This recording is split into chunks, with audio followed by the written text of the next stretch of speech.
Pertama kali saya bikin konten YouTube ini hanya untuk sharing, berbagi pengalaman. Semoga bisa jadi manfaat buat orang lain. Adapun yang pertama kali yang saya akan kupas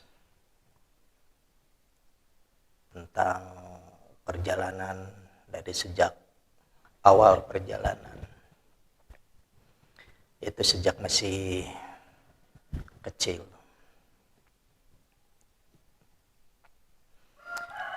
Mungkin bisa sejak dari kandungan. Saya lahir di sebuah kota kecamatan, di kota yang terkenal Paris Panjapa, kota Kembang. Lahir dan sekolah dasar di situ, cuma nggak sampai beres sekolah dasar di situ karena terjadinya meletusnya Gunung Galunggung di Tasikmalaya waktu itu. Walaupun tidak terdampak, keluarga yang di Bandung tidak terdampak dengan bencana yang harus diungsikan atau istilahnya pindah pemukiman karena tergerus lahar, karena kalau ke Bandung cuma terkena oleh debunya dari letusan Gunung Galunggung. Yang saya akan kupas ketika masih kecil, mungkin identik dengan masalah klinik.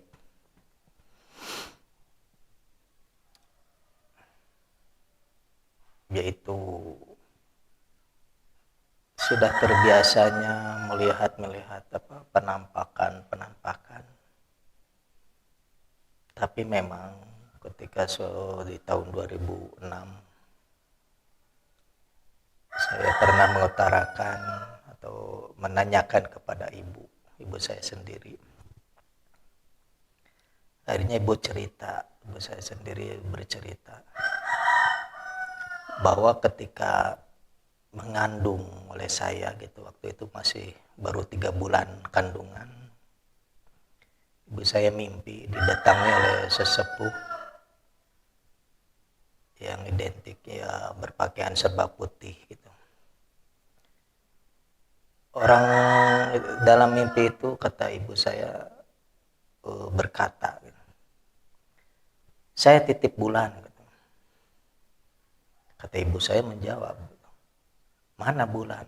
Itu yang ada di kandungan kamu, kata orang tua itu. Sejak itu di kandungan 3 bulan mau masuk ke 4 bulan gitu.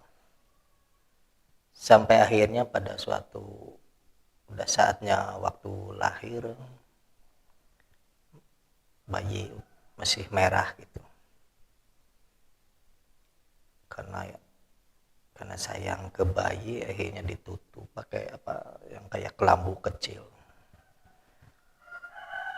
Nah di situ mulai ada keganjilan, seekor kucing hitam itu kayak mondar mandir, sampai ibu saya sendiri katanya khawatir gitu, takut bayi ini istilahnya diterkam kucing gitu. Tapi anehnya kucing itu cuma mondar mandir, kadang-kadang nongkrong di pinggir istilahnya saya waktu masih bayi gitu, masih kecil itu. Jadi keanehan dari mulai kandungan sampai ke udah lahir, dan di kehidupan saya sendiri waktu masih kecil, perkiraan 6 tahun 7 tahun gitu. Karena mungkin saya termasuk ya anak dianggap mungkin bandel juga. Anak bandel, sering berantem sama teman, sampai ibu saya sering pindah rumah karena ribut sama tetangga, anaknya pada berantem. Ya saya terus terang mungkin dalam pikiran saya bukan kebandelan karena saya orang yang arogan sebenarnya. Karena orang yang menganggap meremehkan saya gak pernah digubris. Cuma kalau ada orang, seorang perempuan masih kecil lah, umuran 7 tahun 8 tahun, kalau nangis saya tanya siapa yang ganggu, pasti saya kejar orang yang ganggu itu, saya pukul orang itu, siapapun, karena saya gak mengenal. Saya bukan karena membela saudara, bukan. Siapa saja yang kelihatan nangis atau apalagi minta tolong, minta bantuan ke saya. Istilahnya, itu orang itu tuh yang ganggu saya. Ya udah. Walaupun orang yang berpostur lebih besar dari saya, itu saya jambak, pukul. Jadi kadang-kadang perbawaan dari kecil itu kayaknya nggak takut gitu lah sama orang yang lebih gede dari saya sendiri gitu. Sampai umur 8 tahun 9 tahun saya masih berani ngelawan orang, mungkin udah pemuda gitu lah. Karena tinggal di kampung yang dekat Kali Citarum, keberanian saya itu kalau sama orang dewasa pasti nantang berantemnya tuh diajak di Kali Citarum itu. Dan sampai berapa tahun mungkin udah kebiasaan. Jadi kalau ngelawan orang yang lebih dewasa dari saya tantang di Kali Citarum. Saya gak pernah kalah. Tapi itu secara pribadi, mungkin itu dorongan dalam jiwa itu. Seolah gak pernah mengenal takut sama orang gitu. Bertahun-tahun mungkin sampai tiap hari itu pasti aja saya berantem. Tapi gara-garanya bukan karena urusan saya sendiri, istilahnya dihina atau digimana, enggak. Kebanyakan justru ngebela orang lain gitu. Pernah satu kali ikut sama anak-anak main bola gitu. Karena saya kesel nggak bisa masukin bola ke lawan, akhirnya bola tendang ke gawang sendiri. Teman-teman pada marah. Teman-teman pada marah, ngamuk. Ya udah saya jotos aja langsung. Sampai saat itu tuh mungkin saya gak pernah main bola lagi, gak pernah diajakin main bola lagi sama teman-teman itu. Karena kalau saya tuh urusan berantem gak pernah mundur gitu. Walaupun ya pemicunya apa aja. Kalau dulu kalau ada orang yang lihat melototin saya itu pasti kena jotos, kena gini. Istilahnya temperamen tuh kalau istilah Sunda sahau kadua gaplok gitu. Sekali nanya langsung hantem. Begitu nanya langsung hantem. Itu sampai mungkin udah belasan tahun, udah 14 tahun masih bersifat kayak gitu. Cuma ada hal lain, pengalaman. Setelahnya melihat kalau waktu itu hebohnya ada hantu. Jadi jam 4 sore itu masyarakat di lingkungan saya itu, waktu itu saya main di Astana itu. Astana pemakaman umum gitu. Melihat bola api itu di sore-sore hari itu kelihatan kayak terbang terus. Saya kejar, liatin, masuk ternyata ke satu pohon di pinggir kali Sungai Citarum itu. Saya lihat besoknya kan itu kan sore, saya lihat ke situ karena di Sungai Citarum itu sebelahnya ada kolam. Jadi kolam ya cukup kolam ikan luas lah. Nah di pinggir-pinggirnya itu ada pohon jambu. Saya paling senang ngambilin jambu, nggak tahu punya haji siapa gitu.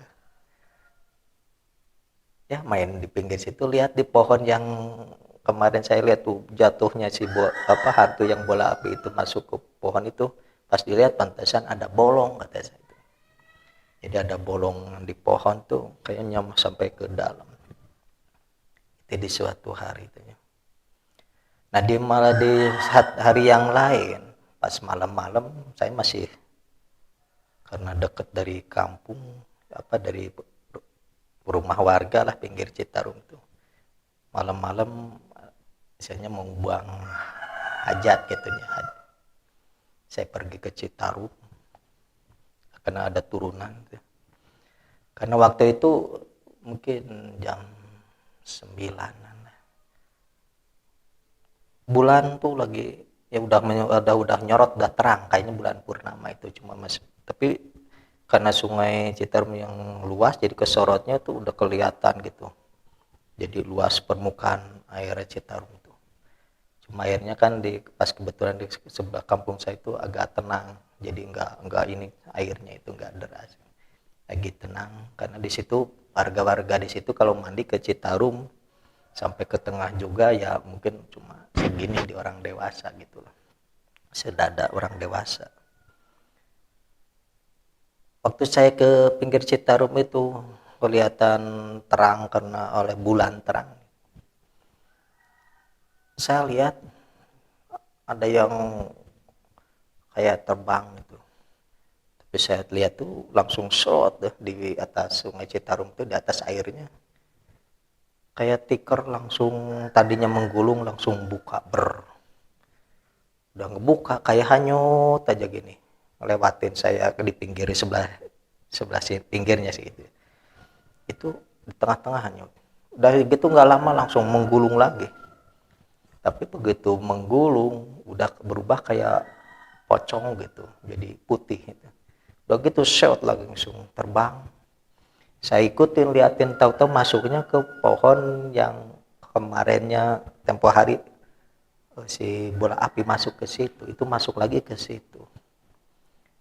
Waktu lihat itu semua ya perasaan biasa-biasa aja gitu, nggak ada takut, nggak ada apa gitu. Itu yang sering ya lihat lah gitu. Dan main-main di tempat yang dianggap angker, kalau saya biasa aja, kayaknya enjoy aja gitu, nggak ada merasa takut lah gitu, nggak ada gitu. Kayaknya seneng-seneng aja main umpet ke tempat angker kalau saya, sehingga orang-orang nggak bisa menemuin saya gitu sampai akhirnya kalau permainan main petak umpet gitu, sampai masuk ke rumah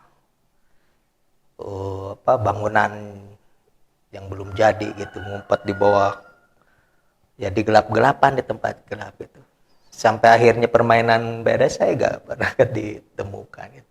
Karena memang ngumpetnya ke tempat yang mungkin orang lain, anak-anak lain tuh nggak berani lihat ke situ. Pernah satu hari kejadian, karena di seberang rumah saya kan, karena di situ ada gang kampung gitu. Nah di seberangnya itu pemakaman keluarga. Jadi pemakaman keluarga yang di benteng tinggi, mungkin kalau itu setinggi orang dewasa gitu. Karena saya kalau naik aja sampai mau capeknya susah gitu ke atas benteng itu. Pas asar, kira-kira 3:30 gitu, atau jam 4-an, saya jalan-jalan di atas benteng, keliling benteng itu kan jalan-jalan gitu, karena waktu itu musim layang-layang gitu. Saya liatin ke atas, karena kita di atas benteng cuma ya selebar 30 sentian mungkin. Saya pas pojokan terpleset jatuh ke bawah. Tapi waktu melayangnya tuh sudah nggak ingat, waktu plesetnya tahu ingat gitu, waktu udah di bawahnya saya nggak ingat. Sadar-sadar setelah waktu senja. Udah kalau ini mah istilah Sunda udah rep-repan gitu. Saya sadar tahu udah saya itu tidur di atas kardus yang besar. Kelihatannya masih baru gitu kardus itu. Karena saya buka pas kepala itu saya buka dilihat bawahnya tuh, karena di situ suka ngebuang bekas pecahan gelas, botol, dibuangnya ke pojok makam keluarga itu gitu.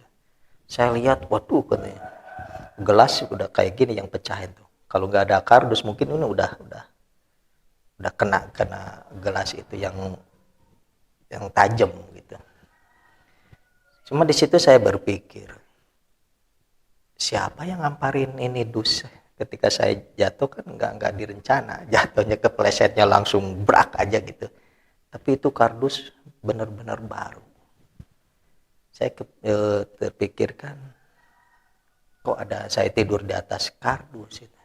Siapa yang naruh di bawah ketika saya yang nande ketika saya mau jatuh gitu. Itu kecepatannya enggak, karena ya benteng setingginya langsung shot ya berapa detik mungkin, tahu-tahu ada itu saya nggak lihat, tahu sadarnya saya udah tidur gitu di atas kardus yang gede gitu, kayak kardus bekas rokok lah kalau sekarang gitu, besar tebal juga.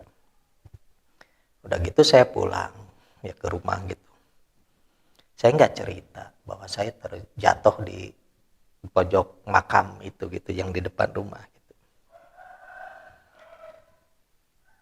Nah kembali lagi perjalanan secara ini setelah dari Kota Kembang tahun 82 meletusnya Gunung Galunggung karena keluarga dari ibu bapak itu dari Tasikmalaya gitu, kakek nenek gitu ya, asalnya dari Tasikmalaya.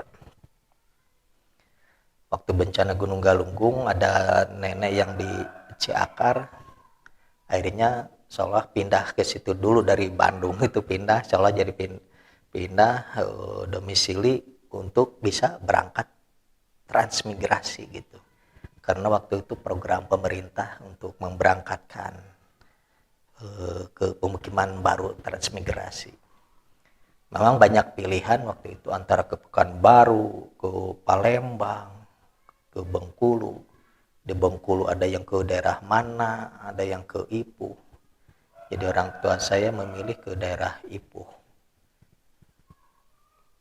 Nah di situ begitu di tempat pemukiman baru ada kejadian ya aneh lagi kalau buat saya itu.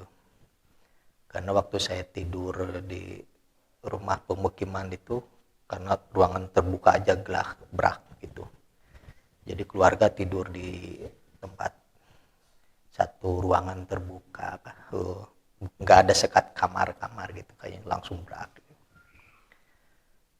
Saya pernah setelah diganggu, seperti dihimpit gitulah.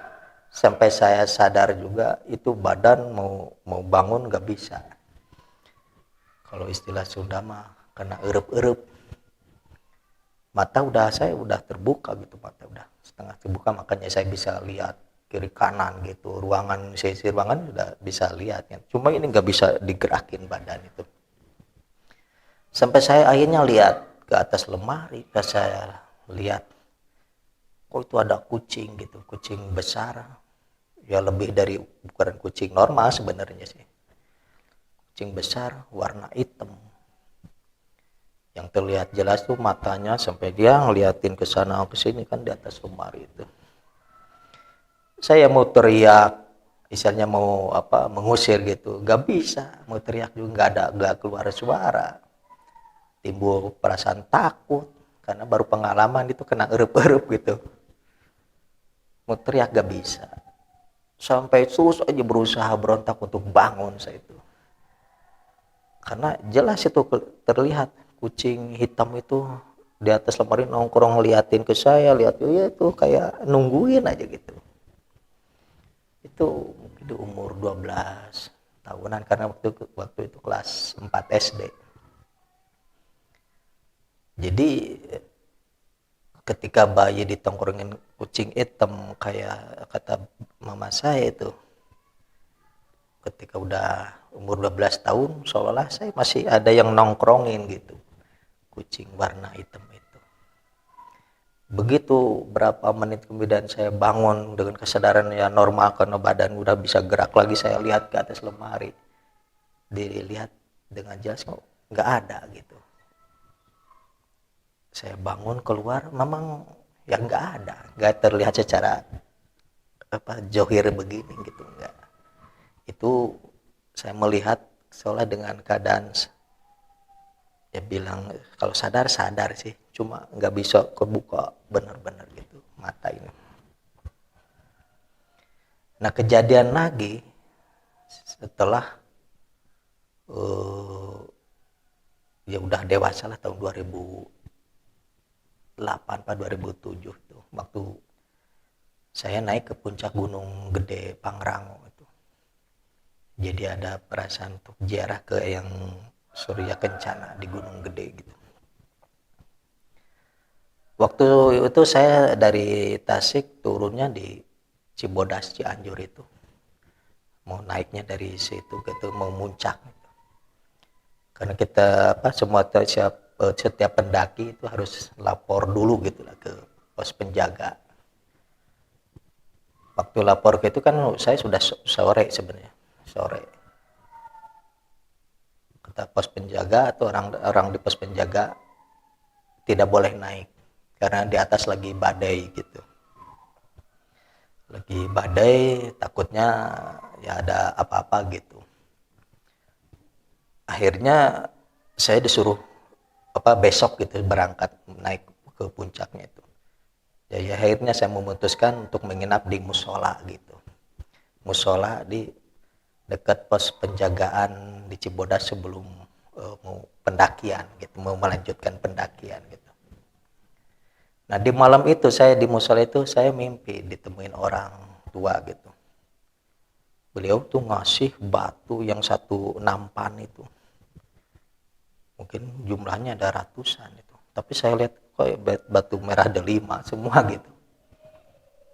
Karena waktu tidur itu saya pakai jas hujan karena dingin tuh, pakai jas hujan yang ada kantongnya di sini nih, kantong buat kalau dilepit masukin ke sini, kantong jas hujannya, bukan yang pakai kancing gitu, bukan jas hujannya. Tahu-tahu dimasukin ke kantong si jas hujan itu, saya dalam mimpinya tuh udah dimasukin. Ini kata orang tua tuh nih, yang satu nampan itu. Langsung saya kantongin masuk. Pas bangun saya sadar kok kenapa nggak ada gitu, karena itulah cuma mimpi gitu, tahu-tahu cuma mimpi. Nah setelah habis sholat subuh, saya akhirnya berangkat, yang nggak lapor lagi ke pos. Saya kayak mengejar perjalanan, walaupun itu benar-benar pertama kali saya sendiri itu naik ke, karena kata dari bawah tuh alurnya udah jelas rutenya gitulah, tinggal ngikutin aja rute itu buat pendakian tuh. Jalan ke dalamnya jalan setapak gitu. Saya udah ini langsung berangkat naik, yang ngelewatin ada Telaga Warna dan macam, terus naik tuh. Kalau saya nggak ingat mungkin karena satu kali itu aja saya naik ke Gunung Gede. Sampai siang baru nyampe puncak, lihat di puncak lihat kawah tuh yang ada ininya, uap-uapnya tuh di bawah gitu. Saya langsung ya turun lagi karena saya lihat di mana gitu, memang saya nggak tahu gitu, tempat keramatnya yang Surya Kencana itu. Cuma saya ngikutin hati aja gitu. Nah begitu saya turun, kebetulan berpapasan dari pendaki yang naiknya dari Gunung Putri. Ya mereka tanya, sendiri Kang? Iya saya sendiri. Mau kemana? Ya mau jalan aja katanya, mau cari tempat ini yang ziarah Surya Kencana, ke yang Surya Kencana. Oh itu di sana gitu. Jadi saya ketemu orang cuma itu aja gitu, yang dua itu yang tuh naik papasan sebelum ke kawah Gunung Gedenya gitu. Saya turun, Begitu pas di lapangan di situ saya pikir kok ini jalan setapak, apa ini yang ke Gunung Putri. Saya lihat lagi yang ke depan, oh mungkin ini yang tujuan ke tempat keramat yang Surya Kencana. Saya pikir gitu, karena ke sini kok ya agak apa ya dibilang lembah gitu lah. Saya akhirnya ngikutin ini karena di depan seolah-olah itu banyak pohon besar-besar. Saya perkirakan apa tempatnya itu ya tempat silamnya itu seolah dipagari pohon-pohon besar kayak di kebun raya, saya pikir. Tapi begitu naik pohon-pohon rapat biasa gitu. Akhirnya saya turun ngikutin itu jalan setapak. Cuma saya itu waktu selama jalan akhirnya turun terus ngikutin jalan setapak itu. Dalam apa pinggir kiri kanan saya itu di balik kelebatan pohon lebat itu ada istilahnya si belang lah gitu. Ada harimau kuning dan putih. Jadi kiri kanan. Karena saya lebih dalam keadaan itu lebih takut sama lintah darat itu pacet nama itu. Sampai pada nempel di sini banyak gitu. Saya paling ngeri karena trauma waktu di Bengkulu pernah nempel ke sini akhirnya takut sama pacet ya, sampai sekarang. Tapi bukan takut secara ini apa geli apa gimana, cuma kayaknya udah saya nggak kuat. Waktu ke Gunung Gede itu sampai nempel-nempel di sini kan kita tetap pakai jas hujan, setelan jas hujan gitu. Tetap aja pada diginiin tuh. Saya perasaan takut sama lintah itu aja pacet itu. Tapi kiri kanan itu saya kayak jalan. Jadi solo ngikutin. Saya tengok tuh nggak ada, di gini nggak ada, di sini nggak ada. Gitu. Cuma kalau gini kelihatan itu belangnya jelas gitu. Antara yang putih sama yang kuning belangnya itu gitu, lorengnya itu. Akhirnya saya terus jalan. Sampai akhirnya kan di perjalanan itu keadaan gelap pada siangnya, siang tengah hari gitu. Gelap karena rimbunnya pohon-pohon. Sampai banyak jalur, ada yang ke sini. Cuma saya pikir ini yang saya cari itu jalan yang ada bekas kantong kresek, bekas mie, karena saya pikir ini bekas dilalui orang gitu. Nah ini kiri kanan tuh soalnya kalau suruh jalur tengah ini dua-duanya kayak gini. Jadi terus saya jalan akhirnya ikutin itu. Ya makin dalam tuh banyak jalan persimpangan gitu. Mungkin di situ banyak orang yang tersesatnya kalau ke gunung itu mungkin. Karena banyak jalur, akhir salah ambil jalan. Saya terus jalan itu sampai terus dikawal gitulah sama yang belang itu. Sampai sore mungkin jam 4 sore itu baru saya udah di pinggir hutan gitu. Udah di pinggir hutan ini pacet tuh masih pada nempel, saya bersihin dulu sih. Cuma alhamdulillah nggak ada yang masuk ke dalam ke badan gitu. Udah di pinggir hutan itu kan hamparan perkebunan teh gitu. Saya nggak tahu kampung apa itu gitu. Cuma saya terus jalan ngikutin jalan perkebunan itu. Tapi ya ketemu sama orang yang ngambil kayu bakar.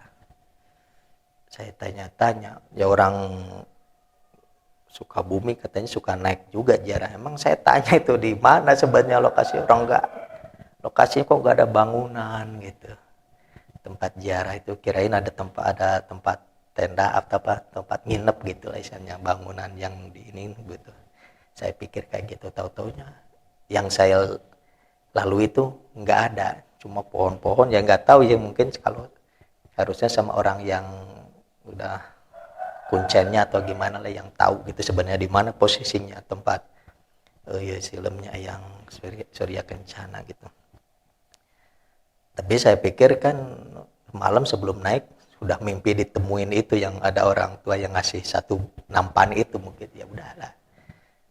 Saya nggak merasa kecewa karena nggak bisa riadoh gitu di tempat titiknya yang Surya Kencana gitu.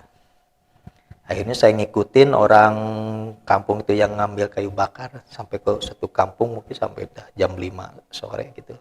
jalan kaki karena ya lumayan jauh sih dari pinggir hutan ke perkampungan di tengah perkebunan teh itu.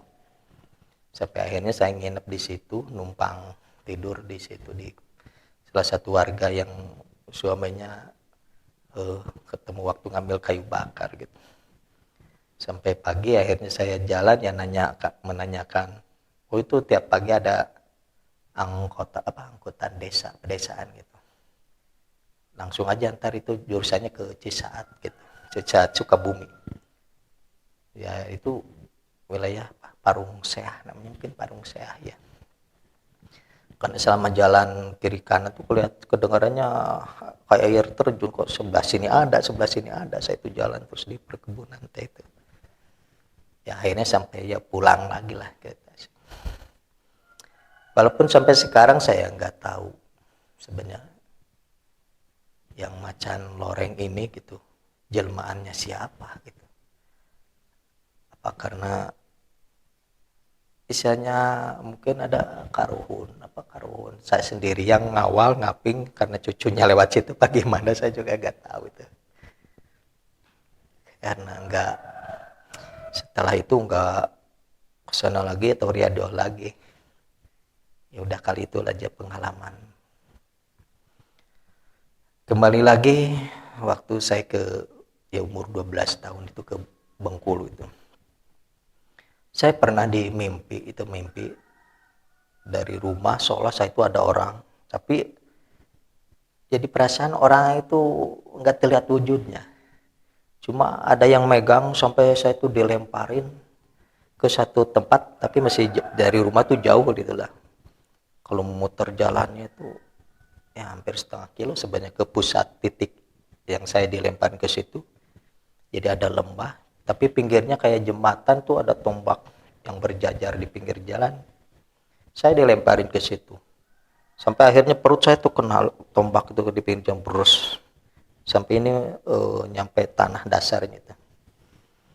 Jadi tembus itu sampai ke punggung tuh seberok aja si perut ini. Besoknya lagi mimpi lagi, saya ditarik lagi, dipaksa sama orang itu sampai dilemparin sampai melayang, beres lagi.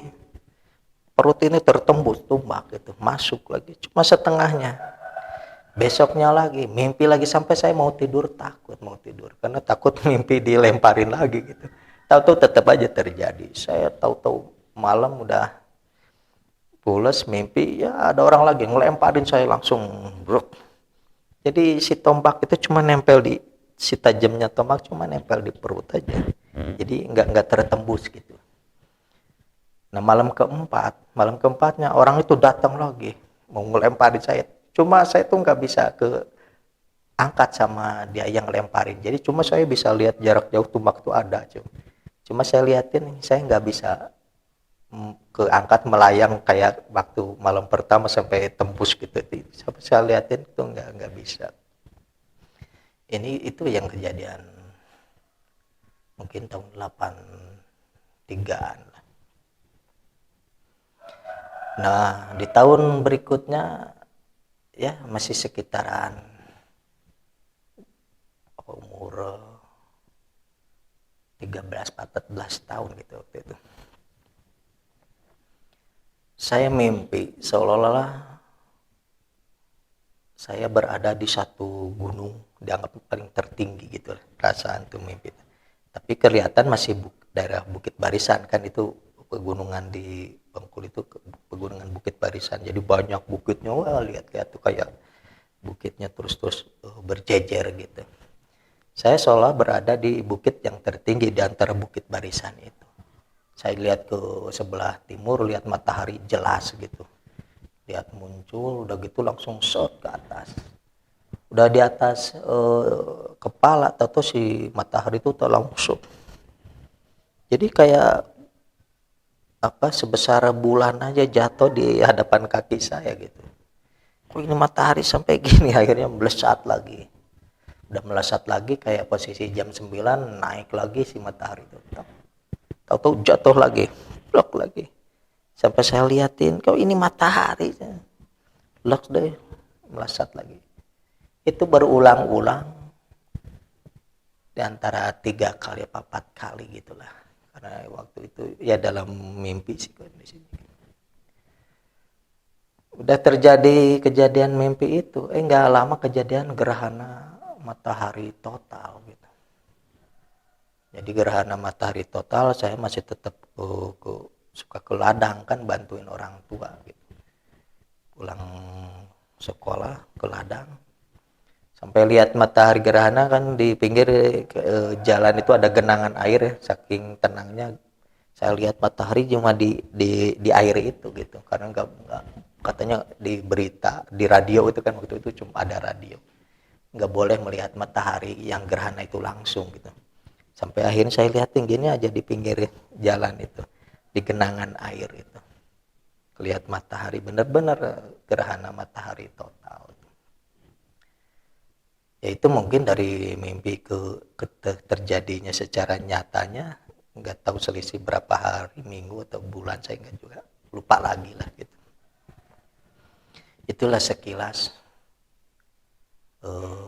perjalanan di samping kebandelan saya seorang anak berandal mungkin ya berandal kecil dan di sisi lain ada kejadian-kejadian yang sendiri ya waktu itu nggak dianggap aneh enggak gitu dianggapnya ya biasa aja cuma mimpi kejadian yang anehnya waktu terjatuh dari benteng itu waktu di pemakaman keluarga itu ada kardus yang baru itu cuma itu merasa ini kok ada kardus saya tidur di atas kardus itu aja yang merasa herannya di situ tapi memang saya telusuri sampai sekarang gitu.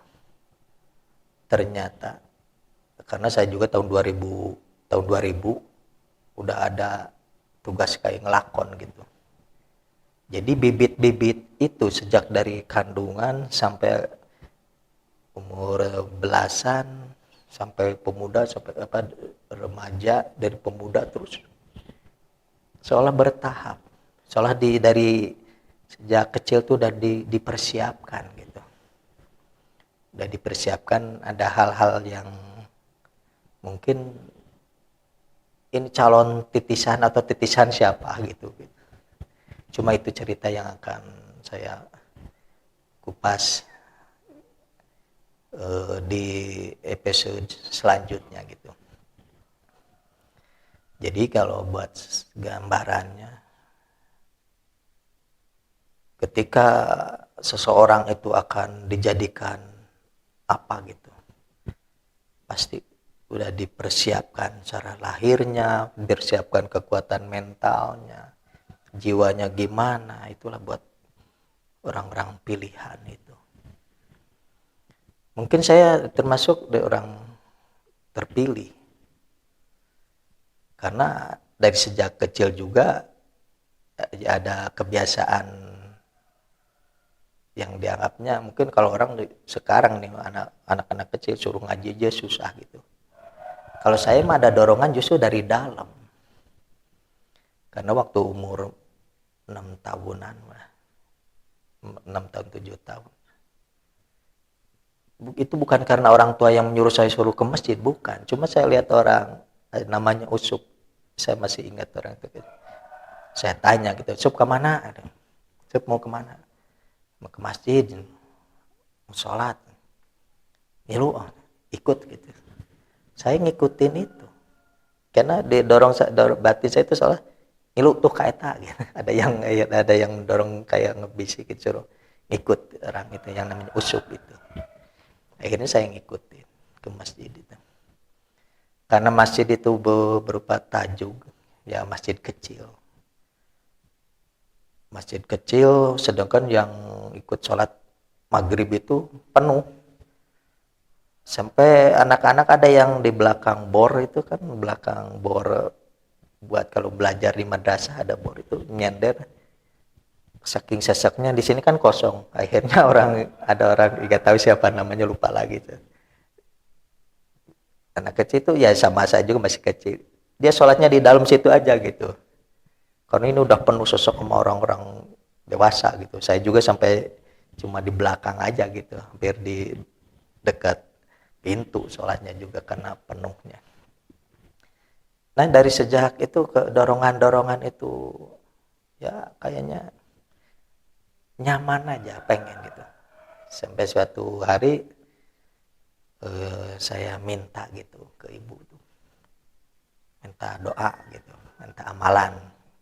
Akhirnya ibu bilang, udah itu baca ya Rahman ya Rahim katanya. Akhirnya itu setiap mau tidur itu kayaknya belum bisa tenang gitu batin tuh kalau sebelum wiridan itu masih kecil. Besoknya tingkatin lagi, tambahin nih bisu asmaul husnanya gitu, yang lain lagi gitu. Jadi saya sebelum ini udah rebahan tuh udah jadi sambil wirid gini. Jumlah 100 gitu. Nah, kenyamanan sejak kecil itu ya udah ada gitu dorongan ke situ. Cuma sayangnya waktu di Bandung itu sebenarnya lingkungan keluarga itu yang masuk ke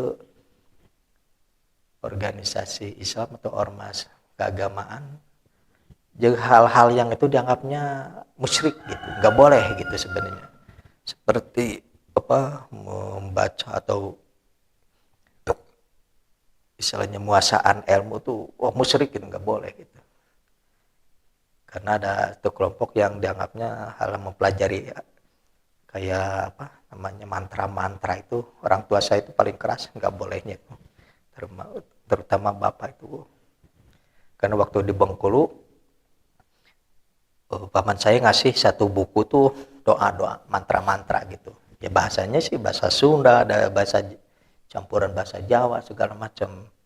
Di situ mantra-mantranya buat menghilang, buat kedugalan gitu, tahan pukul segala macam. Di situ sampai satu buku yang itu lumayan banyak sih, cuma nggak tahu lupa lagi berapa puluh jenis mantra-mantra itu. Cuma ketahuan sama bapak nggak boleh itu, musyrik nggak boleh sih. Akhirnya saya nggak mau memperdalam lagi mantra-mantra itu gitu, karena ada orang tua yang bisanya melarang gitu mempelajari mantra-mantra atau doa-doa itu. Tapi cenderungan saya batin sebenarnya ya di umur 13-14 tahun tuh sebenarnya udah kecenderungan pengen mendalami, cuma nggak didukung gitu di lingkungan keluarga. Istilahnya yaudah kalau mau tirakat gitu, nggak ada dukungan seperti itu, justru cenderung dilarang gitu. Jadi ke apa bakat-bakat dorongan-dorongan itu sejak dari kecil itu udah bibit-bibitnya itu udah ada gitu, haus akan ilmu, mempelajari doa-doa, mantra-mantra tuh. Jadi nggak cuma sekedar ikut pengajian, kalau ke ibu kan suka ada pengajian keliling, saya suka ikut juga, suka dibawa gitu. Di waktu di Bandung itu. Jadi pengajian orang tua, tapi saya sering ikut menghadiri gitu. Cuma isinya di umur 11 tahun, saya itu udah bisa membedakan gitu. Yang bisa diambil pemahaman itu golongan apa gitu sama orang tua itu. Karena di situ orang tua atau jamaah itu diwajibkan untuk berbaiat. Harus berbaiat ke imam, pemimpinnya harus masuk, kalau enggak dianggapnya sebelum Islam gitu.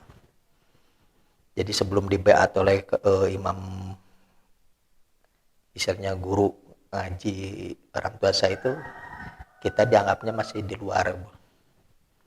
Walaupun kemudian hari saya tahu gitu, kelompok ini dari dulunya ya Lemkari, terus Islam Jamaah, terus baru ini ganti lagi jadi LDII, terus sekarang ada lagi Jamaatul Muslimin, ada Islam Murni. Jadi saya besar atau di lingkungan waktu di Bandung itu dipaham itu gitu, bertolak belakang dengan paham yang kebanyakan lah seperti Nahdlatul Ulama gitu.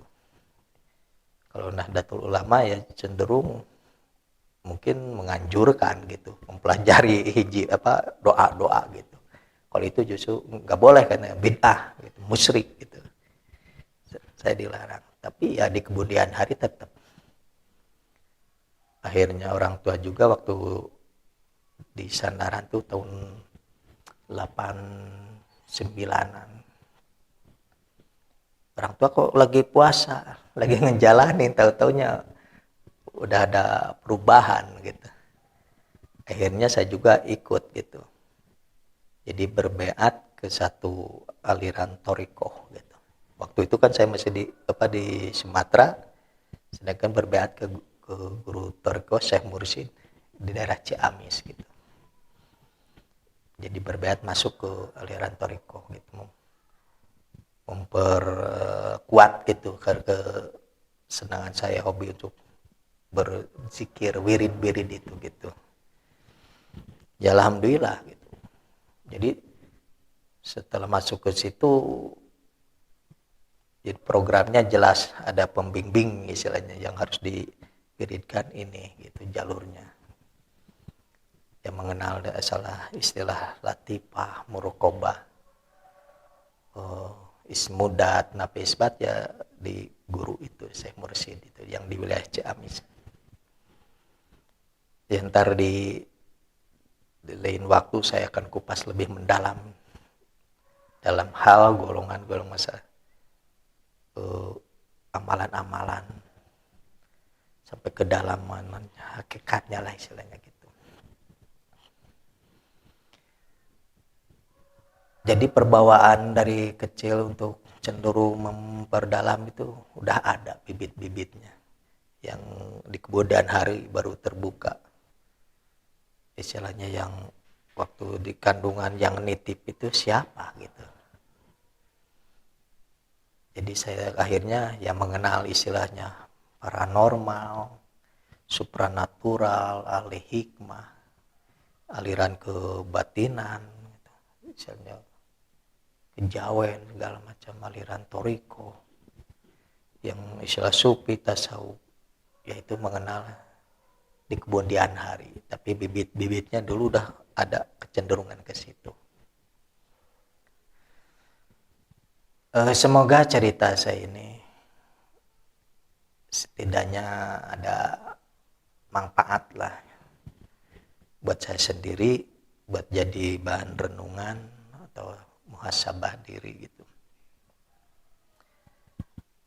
Ya kebetulan saya mungkin di dalam hal ini bersyukur alhamdulillah, karena kecenderungan batin untuk selalu pengen riyadhah gitu udah dari sejak kecil, ada dorongan dalam batin itu.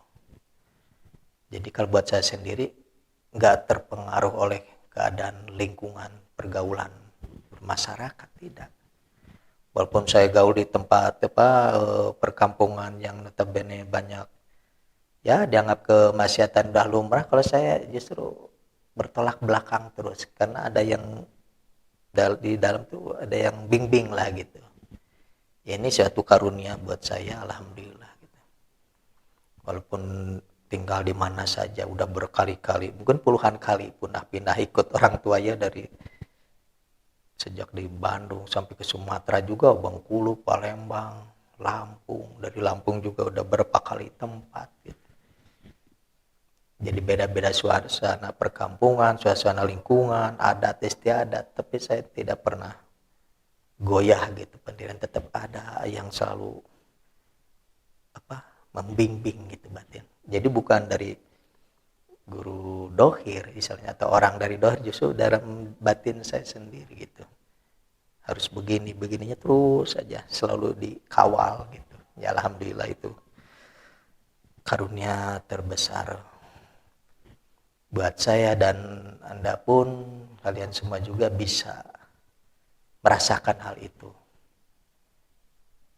Karena kita ditempatkan di satu jalur benar-benar Islam yang benar-benar bisa menjalankan keislamannya, itu adalah suatu karunia terbesar dalam hidup gitu. Karena tidak semua orang bisa ditempatkan di situ gitu. saya di posisi Islam, orang lain ada yang di ya non muslim lah gitu. Saya alhamdulillah di sini sampai ke istilahnya dari syariat sampai ke hakikat itu udah alhamdulillah terbuka semua. Insya Allah di satu hari akan saya buka satu per satu, lembar per lembarnya gitu. Kalau ini hanya bercerita dari dasarnya saja gitu. Dari dasar awal mula sampai terbukanya lapisan-lapisan ya hijab-hijab ini. Di dalam Islam sendiri kan ada istilah syariat, tarekat, hakikat, makrifat itu. Ya, alhamdulillah semuanya ada. Walaupun saya sendiri bukan di ahli syariat. Maksudnya di ahli syariat itu yang paham kitab-kitabnya bangsa, ilmu-ilmunya, hadis segala macam bukan gitu. Ya paling tidak saya tetap berpegangan dengan satu imam yaitu Quran gitu. Dan sebagai dasar penerjemahnya dari Quran sendiri yaitu hadis-hadis gitu. Ya alhamdulillah saya berpegang kedua kitab itu aja. Jadi enggak cenderung ke satu kelompok ormas Islam enggak gitu. Ya pentingnya Quran Sunnah udah aja gitu. Saya pelajari sendiri, saya dalamin walaupun saya dengar dari seseorang mubalik gitu ya. Saya langsung buka kitabnya apa yang disampaikan, terus begitu saya tanya lagi gitu. Ke hakikat lah istilahnya. Biar tidak tersesat, akhirnya taklid ke salah seorang, akhirnya ke ngiblat satu kelompok gitu. Organisasi Islam gitu enggak. Saya penting pegangan berpedoman Al-Quran dan As-Sunnah dan saya baca sendiri gitu. Cuma saya tetap ada kelemahan. Saya tidak bisa menghafal apa yang sudah saya baca walaupun diulang-ulang tetap nggak bisa saya simpan di kepala gitu. Jadi saya tidak berbicara hasil hafalan gitu. Tapi ketika orang bertanya mana keterangannya ibaratnya saya baca, saya tanya ke hakikatnya gitu masalah ini. Karena banyak kitab-kitab yang ditafsirkan oleh syekh ini, kiai ini berdasarkan pemikiran pemahamannya si penafsir masalahnya. Jadi penafsir ini mengatakan ini keterangannya begini maksudnya, penafsir ini mengatakan begini. Jadi akhirnya saya terlepas dari pemahaman beliau-beliau gitu. Saya sendiri ya cenderung langsung baca kitabnya, saya langsung munajat ke Allah tentang isi hakikatnya dari kalam itu gitu yang saya baca itu, yang saya pelajari itu gitu. Jadi saya nggak minta pendapat ke Ustadz Kiai lagi gitu, langsung aja ke hakikat. Karena saya yakin bahwa Allah itu lebih dekat daripada urat leher kita sendiri. Jadi saya nanya istilahnya dengan ke Allah itu ya dengan berbagai macam cara pendekatan dulu tentunya. Dengan banyak sholat, puasa, dengan ketenangan jiwa, pikiran, akhirnya sering komunikasi lah di situ.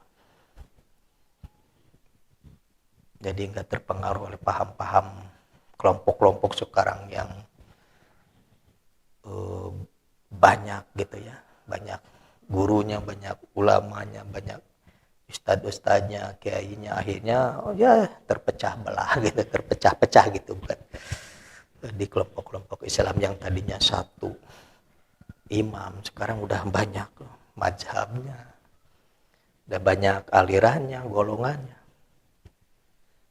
Jadi harusnya kita semua yang berbagai macam golongan tuh kembali lagi gitu. Jangan dilihat siapa yang bicara itu, apa yang disampaikan harusnya Quran sunnahnya itu yang jangan dari mana ini kelompok mana, jangan gitu. Saya kalau benar kan istilahnya. Karena kebenaran itu milik Allah sendiri, mutlak milik Allah. Cuma kadang-kadang hawa nafsu dari seseorang kelompok itu ingin membawa jamaahnya ke sini, jamaah ini ke sini gitu. Akhirnya ya banyak-banyak kelompok. Terpecah belah akhirnya.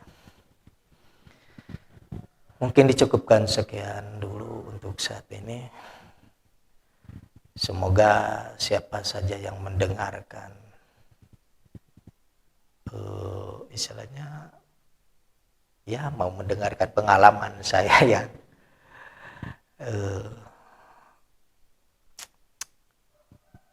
dengan kerelaan hati gitu ya, dengan kerendahan hati, karena setiap manusia itu punya pengalaman masing-masing gitu. Tolonglah bila ada pembicaraan saya atau kata-kata saya yang menyimpang atau yang kurang pas, bisa komen untuk memperingatkan saya sendiri, karena saya juga bukan makhluk yang sempurna gitu. Saya sama tempat salah dan dosa itu. Jadi kalau tidak saling memperingatkan atau memberi ya masukan lagi, jadi siapa yang mengoreksi saya? Walaupun saya sendiri suka ada yang misalnya membimbing, tapi saya perlu juga pandangan dari luar gitu. Ya, semoga saran baik Anda semua jadi amal pahala buat Anda juga gitu. Karena membimbing orang, meluruskan seseorang itu menunjukkan ke hal yang baik, itu Anda dapat pahala sama seperti orang yang dikasih tunjuknya atau arahannya. Inilah semoga bermanfaat untuk saling memperingatkan gitu sama-sama. Mungkin ada penyampaian yang nanti di kemudian hari yang akan saya sampaikan berdasarkan ada pertanyaan gitu dalam urusan apa sajalah gitu. Cuma jangan nanya mana dalil, mana tahu misalnya keterangannya, karena yang saya ceritakan ini bukan kata orang lain, ini pengalaman saya sendiri gitu. Saya akan menyampaikan apa yang saya rasakan, apa yang saya alami gitu. Saya tidak akan menceritakan kalau itu pengalaman orang lain, saya akan sebutkan itu pengalaman orang lain. Kalau ini yang saya alamin saya sendiri gitu. Mungkin sekian dulu dari saya, mudah-mudahan kita semua diberi keberkahan oleh Allah Subhanahu wa taala, ditetapkan iman dan Islam, ditetapkan, dikuatkan keyakinan, istilahnya selalu diberi bimbingan oleh Allah Subhanahu wa taala.